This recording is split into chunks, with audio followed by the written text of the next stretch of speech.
9th में, 11th में, 12th में मैं ट्रिग्नोमेट्री बहुत लगाती थी। मुझे पता नहीं क्यों इतना अच्छा लगता है ट्रिग्नोमेट्री।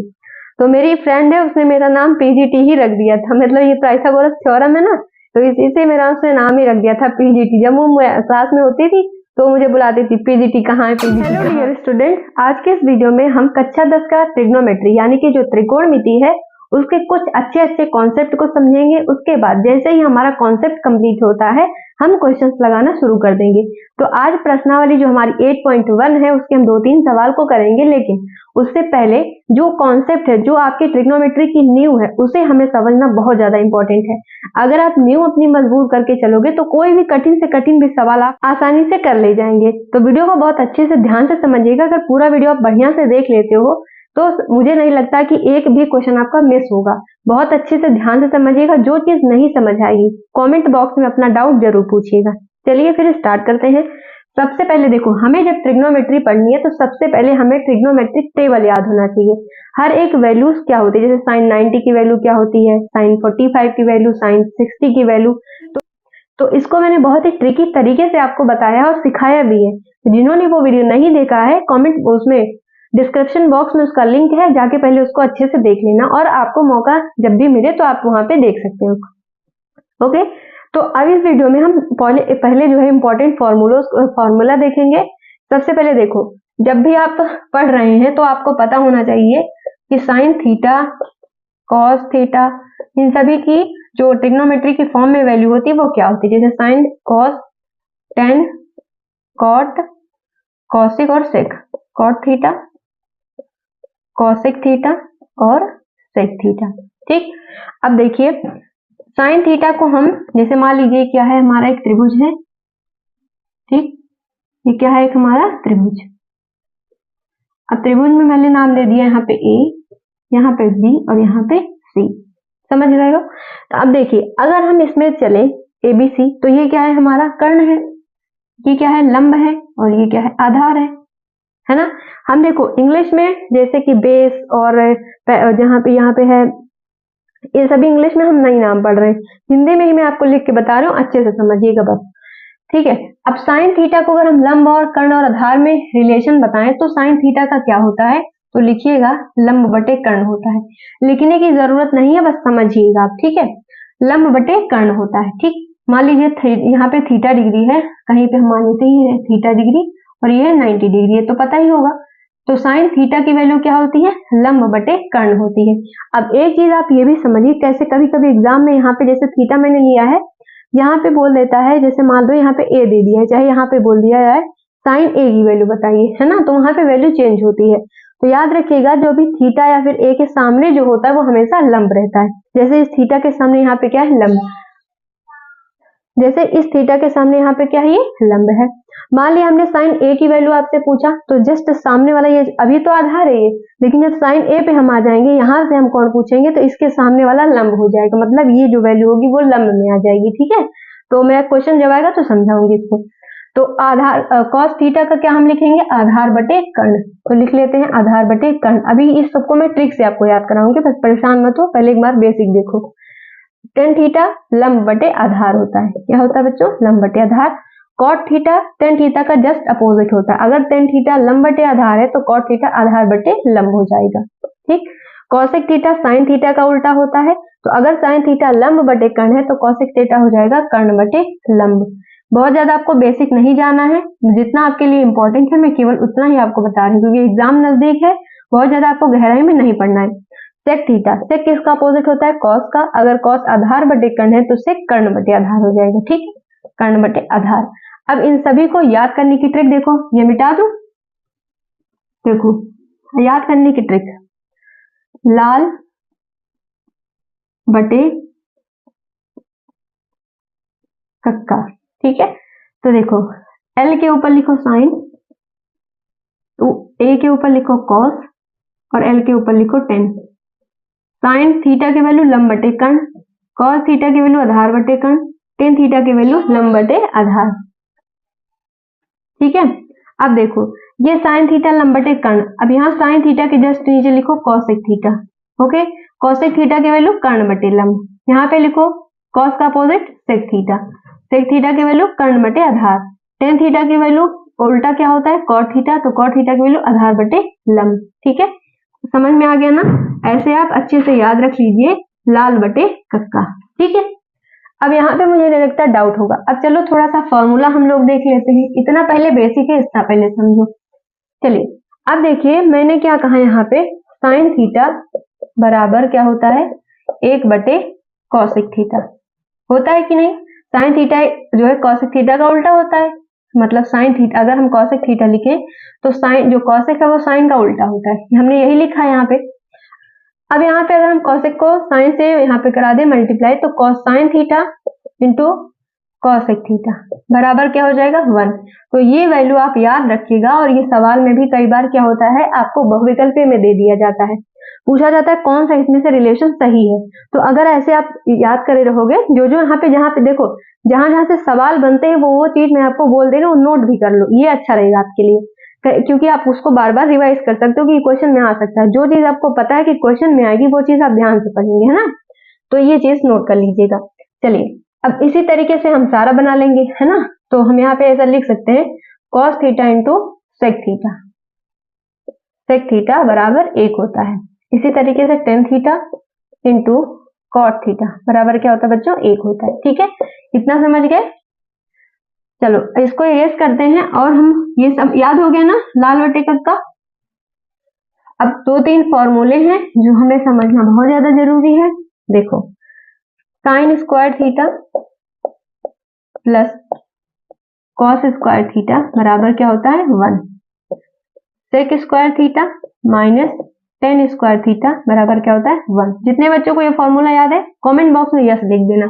साइन सेक हो गया, अब देखो cosec square theta minus cot square theta बराबर होता है 1। ये तो हो गए 3 बेसिक फॉर्मूले जो कि आपको पता ही होना चाहिए। अब एक एक फॉर्मूले से 2-2 फॉर्मूला बनता है, इसी 3 से हम टोटल 6 फॉर्मूले बनाते हैं। अच्छा देखो पहला फॉर्मूला ये तो हो गया पहला, ये हो गया दूसरा, ये हो गया तीसरा। अब पहले का ए देखो, पहले का बी देखो, मतलब ए बी ए बी, एक एक से 2-2 और बनते हैं। तो पहले वाला देखो, है ना, यहाँ पे मैं लिख दूं ऐसे। अब अगर हम कहें देखो ये है साइन स्क्वायर थीटा, है कि नहीं? इधर आ जाती हूँ मैं, ये है साइन स्क्वायर थीटा। अगर साइन स्क्वायर थीटा को यहीं हम रख के कॉस को इस वाले पक्ष में भेज दे तो ये है प्लस, इधर जाएगा तो क्या हो जाएगा माइनस। तो ऐसा हम लिख सकते हैं कि अगर हम यहाँ पे लिखें साइन स्क्वायर थीटा बराबर, तो यहाँ पे ये माइनस में जाएगा तो 1 माइनस कॉस स्क्वायर थीटा होगा कि नहीं? एक बार हमने कॉस को भेजा, अब एक बार साइन को भेज देते हैं, तो ये दूसरा फॉर्मूला तैयार हो गया कॉस स्क्वायर थीटा बराबर 1 माइनस साइन स्क्वायर थीटा। पहले का 2 ये फॉर्मूला याद रख लीजिए। ठीक, अब दूसरे पे आ जाओ, दूसरे का ए और बी, जैसे इसमें भेजा था वैसे इसमें भेजो, सेक को यहीं रखो, टेन को इधर भेज दो, ये है माइनस में उधर जाएगा प्लस में हो जाएगा, तो सेक स्क्वायर थीटा बराबर 1 प्लस टेन स्क्वायर थीटा। अब 10 हमें यहाँ पे रिमेनिंग रखना है, इसको इधर भेजना है, तो हम ऐसा लिख सकते हैं माइनस टेन स्क्वायर थीटा बराबर 1 माइनस सेक स्क्वायर थीटा। अब ऐसे आगे माइनस तो ठीक नहीं है, तो माइनस को हमें यहाँ से हटाना पड़ेगा, तो क्या कर देते हैं हम इधर माइनस से गुणा। अगर माइनस से गुणा कर देंगे तो ये माइनस प्लस में चेंज होगा, तो हमें प्लस आगे लिखने की कोई जरूरत नहीं। तो थीटा टेन थीटा बराबर ये हो जाएगा -1, ये हो जाएगा प्लस सेक स्क्वायर थीटा। अब ये भी नहीं अच्छा लग रहा तो हम इसको इससे चेंज कर लेंगे, सेक स्क्वायर थीटा -1, माइनस को इधर कर दो, -1 को इसके तरफ, तो टेन थीटा बराबर क्या होता है सेक स्क्वायर थीटा -1 होता है। एक फॉर्मूला ये हो गया और एक फॉर्मूला ये हो गया, दोनों याद रखिएगा, दोनों ही पूछा जाता है। चलो तीसरा देख लेते हैं, तीसरे का ए और बी। इसी तरीके से इसमें भी करना है, इस माइनस को इधर की तरफ भेजोगे तो यहाँ पे क्या बचेगा कॉसेक स्क्वायर थीटा बराबर 1 plus cot square theta. Cot square theta को यही रखो, कॉसेक को उधर भेजोगे तो इधर क्या बचेगा माइनस का कॉट स्क्वायर थीटा बराबर 1 minus cosec square theta. Minus से दोनों तरफ गुणा कर दोगे तो हो जाएगा कॉट स्क्वायर थीटा बराबर, यहाँ पे -1 हो जाएगा, ये प्लस में चेंज हो जाएगा, तो यहाँ पे हम ऐसा लिख सकते हैं कॉसेक स्क्वायर थीटा -1। ठीक है, ये दूसरा फॉर्मूला इसका है और ये वाला ये है। अब चलिए एक तरफ से मैं सारा लिख देती हूँ इसी तरफ से, ताकि आप अच्छे से इसको बढ़िया से पढ़ सको। और अब मैं लिखने चल रही हूँ, अभी तक मैंने आपको सिखा दिया है, अभी तक तो बहुत सारे बच्चे हैं जिनको याद भी हो गया होगा, है ना, बहुत अच्छे बच्चे स्मार्ट लोग हैं, मेरे बढ़िया बढ़िया बच्चे हैं। तो चलो फिर, चलो मैं लिखना शुरू कर रही हूँ, आप बोलते चलिएगा। Sign square theta plus cos square theta बराबर 1। बोलते चलिए। अब यहाँ से दो फॉर्मूले हम बना लेंगे। साइन स्क्वायर थीटा बराबर 1 माइनस कॉस स्क्वायर थीटा, और कॉस स्क्वायर थीटा बराबर 1 माइनस साइन स्क्वायर थीटा। दूसरा फॉर्मूला क्या था? Sec square theta minus tan square theta बराबर 1 था ना यही। अब इससे दो और फॉर्मूले बनाते हैं। सेक स्क्वायर थीटा बराबर 1 प्लस टेन स्क्वायर थीटा, और टेन स्क्वायर थीटा बराबर सेक स्क्वायर थीटा माइनस का 1। तीसरा formula cosec square theta minus cot square theta बराबर 1। तो कॉसेक स्क्वायर थीटा बराबर 1 प्लस कॉट स्क्वायर थीटा, और कॉट स्क्वायर थीटा बराबर कॉसेक स्क्वायर थीटा माइनस 1। तो ये हो गया मेन फॉर्मूला, और इसी से एक एक से दो दो और बन गए। तो टोटल ये 6 फॉर्मूले आप अच्छे से इसको याद कर लो, ठीक है बच्चों। और अच्छे से इसको पढ़ के रिवीजन कर लेना बार बार, तो अच्छे से आपको रट जाएगा, ठीक है। डोंट वरी, चिंता मत करो, मैं हूं आपके साथ आपके एग्जाम तक, और उसके आगे भी रहूंगे, ऐसी बात नहीं है। तो अच्छे से इसको पढ़िएगा, ठीक है। और वीडियो को जितना हो सकता है शेयर कर दो। आप लोग के लिए इतना मेहनत करते तो मेरे लिए भी तो थोड़ा सोचा करो यार। चलो, इतना हमने कर लिया। अब चलिए, इतना पहली प्रश्नावली के लिए हमारे जरूरी है। खैर, प्रश्नावली पहली जो हमारी है 8.1, उसमें कुछ ऐसे सवाल हैं जो उसमें डिग्रीज पे बेस्ड है, जैसे साइन 30, साइन 60। तो इसीलिए मैंने बोला कि जो मैंने ट्रिक से आपको याद कराया था वो वहां से वीडियो देख लो एक बार, ठीक है।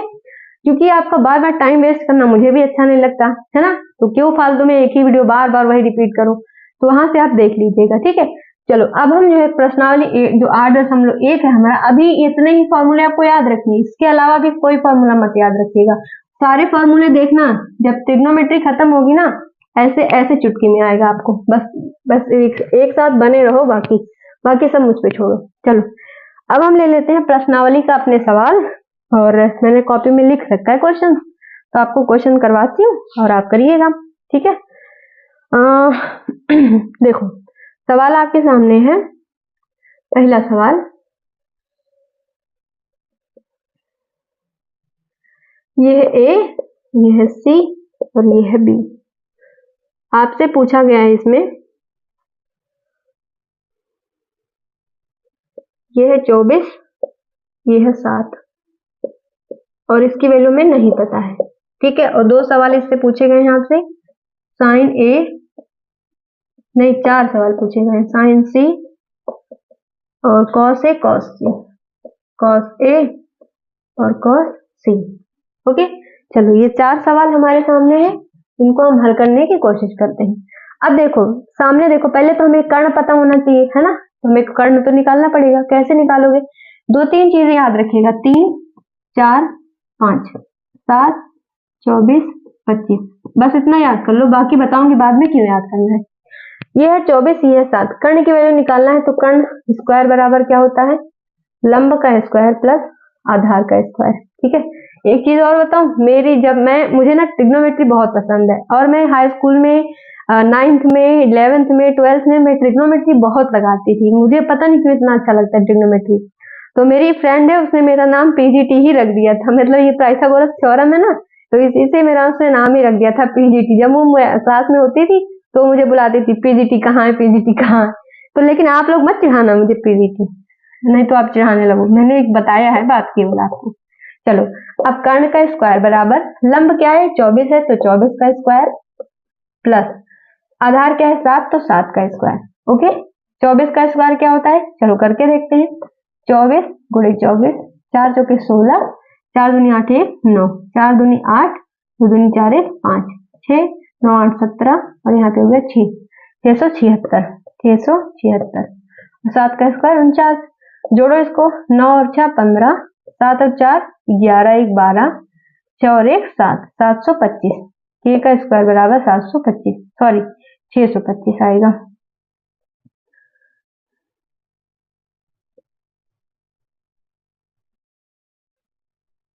यहाँ पे आएगा 625। तो कर्ण के स्क्वायर बराबर 625 है, तो ये 625 किसका स्क्वायर है? 25 का स्क्वायर। तो 25 का स्क्वायर यहाँ पे लिख लेते हैं। कर्ण का स्क्वायर बराबर 25 का स्क्वायर, स्क्वायर से स्क्वायर कैंसिल, तो कर्ण की वैल्यू आई 25। दिखाई दे रहा है ना? हाँ दिख रहा है। तो कर्ण की वैल्यू हमें मिल गई क्या? 25। मैं इसको इरेज कर दूं क्योंकि जगह कम है। ये वैल्यू जो बताई है इसको याद कर लेना, ठीक है? लिख लो कॉपी में, नहीं भूल जाओगे। इतना ज्यादा प्रेशर है तो भूलना तो बनता ही है, क्यों? चलो हमें पहला क्या चाहिए? साइन ए। साइन ए, अब देखो मैंने अभी थोड़ी देर पहले जब यहाँ पे बनाया था तो आपको बताया था, यहाँ पे मान लो साइन ए है तो आपसे कई बार पूछ लेता है सवाल में साइन ए। यहाँ पे थीटा मैंने लिया था तो बताया था कई बार जब थीटा के सामने क्या होता है? लंब। तो अगर जो कोण आपसे पूछे, जैसे यहाँ पे देखो आप साइन ए पूछा है, तो बहुत सारे बच्चे यही गलती करते हैं। जैसे इसमें साइन ए पूछेगा तो क्या करेंगे? साइन बराबर क्या होता है? साइन थीटा, लंब बटे कर्ण। तो क्या करेंगे? लंब ये ले लेंगे, कर्ण ये ले लेंगे, आंसर निकाल देंगे 24/25। लेकिन पूरी तरीके से गलत है। अब देखो साइन ए हमें बताना है ना, तो ये वाला कोण हमें बताना है, ये वाला जो कोण, इसीलिए उसने डिफाइन कर दिया। अगर यहाँ पे थीटा दिया होता तो जैसे अभी बताया 24/25 वो आप कर सकते, वो आप सही है। लेकिन इसने पहले ही डिफाइन कर दिया कि आपको ये वाली वैल्यू चाहिए, ना कि ये वाली वैल्यू। उसने थीटा नहीं बोला है, ए बोला है, और ए और देखो सी बोला है। मतलब हमें इसका और इसका रिलेशन बताना है, ठीक है? अब देखो साइन ए, साइन थीटा की वैल्यू पहले बताओ क्या होती है? लंब बटे कर्ण होती है। थीटा की वैल्यू लंब बटे कर्ण होती है, लेकिन यहाँ पे बोला है ए, तो ए के सामने जो होगा वो क्या होगा? लंब। तो लंब क्या है यहाँ पे? 7। तो यहाँ पे हम लिखेंगे, यहाँ पे लिखना रहने दो, मिटाऊंगा। तो 7 लंब हो गया 7। अब कर्ण क्या है? 25। कर्ण क्या है? 25 है, तो यहाँ पे लिख दो 25। आंसर चेक कर लो, सही है। दूसरा हमें चाहिए साइन सी, ठीक है? साइन सी, साइन सी, साइन सी, सामने वाला लंब और बाकी जो बचा कर्ण। यही लंब और आधार चेंज होता है, ठीक है? केवल लंब ही चेंज होता है, ध्यान रखना। तो अब ये हो गया लंब, तो ये हो गया कर्ण। तो यहाँ पे हम कर सकते हैं 24/25। लंब क्या था? 24 था, कर्ण है 25। साइन सी की वैल्यू क्या आ गई? 24/25। और ए की वैल्यू क्या आई? 7/25। 7/25 है ना? हाँ ठीक है। चलो अब कॉस से हमें निकालना है, कॉस ए की वैल्यू। तो आधार बटे कर्ण होता है कॉस थीटा बराबर, हमने लिख दिया। अब ए यहाँ पे लंब से कोई मतलब नहीं है, लंब से कोई मतलब नहीं है। ए बोला है तो सामने वाला क्या रहेगा? ये लंब, ना कि ये आधार रहेगा। तो जो बच गया वो इधर वाला क्या हो जाए? कर्ण सेम रहता है, ठीक है? सामने वाला लंब है तो बचा कौन? ये आधार हो गया, ये कर्ण हो गया। आधार क्या है? 24 और कर्ण क्या है? 25। तो हमें मिल गया कॉस ए बराबर 24/25। इसी तरीके से कॉस सी हमें निकालना है। सी यहाँ पे है, आधार बटे कर्ण, ये क्या है? लंब, तो ये है आधार, ये है कर्ण। आधार क्या है? 7 और कर्ण क्या है? 25। कॉस सी की वैल्यू क्या आ गई? 7/25। चारों सवाल के आंसर आ गए। सबको समझ में आया कि नहीं? अब ऐसे अगर सवाल मिलेगा तो कर लोगे ना, जो मैंने आपको बताया है ट्रिक। सामने वाला हमेशा क्या होता है? लंब, और लंब और आधार ही चेंज होता है, कर्ण चेंज नहीं होता है। तो उसको छोड़ देना, केवल लंब और आधार आप चेक कर लेना, ठीक है बच्चों? तो मुझे पूरी उम्मीद है कि वीडियो पसंद आया होगा, और इसके आगे जो सवाल है मैं अगली वीडियो में कराऊंगी, क्योंकि बहुत बड़ा वीडियो बड़ी हो जाएगी तो आप बोर हो जाएंगे, और मैं नहीं चाहती कि आप बोर हो और पढ़ाई ना करें। ये मुझे कतई पसंद नहीं है, इसीलिए मैं छोटे वीडियो बनाती हूँ ताकि आप बहुत बढ़िया से पढ़ें, मन से पढ़ें, जितनी देर पढ़ें बस। चलो फिर वीडियो पसंद आए तो शेयर करना और चैनल को सब्सक्राइब भी कर लेना। ओके, मिलते हैं अगले वीडियो में, तब तक के लिए bye bye, thank you and best of luck for your exam.